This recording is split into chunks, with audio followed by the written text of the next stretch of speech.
ఉత్తరాయణంలో ఉన్న ఈ మాసంలో మాఘ మాసం అని వినండి. ఇక్కడ మనం కూర్చుని ఇక్కడ రకాల పూజలు, అభిషేకాలు, హోమాలు ఫ్రీగా ఆనందంగా చేసుకుంటామంటే కారణం ఎవరంటే ఆయన రాజమండ్రి వచ్చి ఉండకపోతే మన ఎవరు కూడా ఇక్కడ కూర్చుని ఇలా చేసేవాళ్ళు. ఆయన రావడానికి కారణం ఆయన వెనకాల ఉన్నాయి. ఆయన రావడానికి కారణం ఈయన. ఇలా ముగ్గురు. ఈ ముగ్గురు కూర్చుని వాళ్ళు ఎలా ఉన్నారంటే లాంగ్ రన్ వాళ్ళు.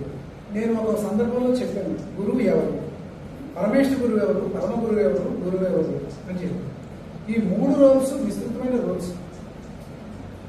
మీ జీవితంలో తండ్రి, తాత, ముత్తాత ఏ విధంగా ఇంపార్టెంట్ అని మీరు అనుకుంటారో అలాగే గురు పరంపరలో గురువు డైరెక్ట్గా అన్నం పెట్టేవాడు, డైరెక్ట్గా మంత్రం నేర్పేవాడు, డైరెక్ట్గా చేయట్టు నడిపించేవాడు. ఈయన గురువు. మరి ఆయనకి డైరెక్ట్గా నేర్పి మన తాతలా లాలించి, తండ్రి దగ్గరికి వెళ్ళడానికి భయం వేసినప్పుడు తాతలా లాలించి మన చిత్తాన్ని, బుర్రని కంట్రోల్ చేసేవాడు ఆయన.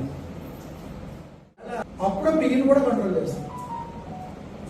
3 పరమేశ్వరుడు మన ఆత్మ మోక్షం పొందేంత వరకు అవసరమైన శక్తి ఏదైతే మనం పోగు చేసుకుంటూ ఉంటామో దాన్ని పోగు చేస్తే దాన్ని సద్వినియోగపరిచి దాన్ని బలపడుతూ ఉంటాం పరమేశ్వరుడు. మనిషి జీవితంలో 3 రోల్స్ చాలా ఇంపార్టెంట్. ఆ ముగ్గురు పరమేశ్వర గురువు, పరమ గురువు, గురువు. స్వామి వారు సాక్షాత్తు అమ్మవారి యొక్క స్వరూపం, మహాశివుడి. ఈయన భువనేశ్వరి, మహాశివుడు. ఇంకైనా అఘోర రుద్రుడు మన ఈ చందనం కానీ ఏం లేదు. ఒక చిన్న కాషాయ వస్త్రానికి సంబంధించిన పల్చాటి సంచి, ఆ సంచిలో గురుపాత్రుడు ఒక కాషాయ వస్త్రాన్ని చుట్టూ వచ్చారు. రాత్రి తెల్లవారు ఉపాసనలో వెళ్ళారు. సో అటువంటి విష్ణు స్వరూపుడుగా ఉన్న గురువుకి ఈ రోజు చందనోత్సవం చేయాలి అని అన్నాను.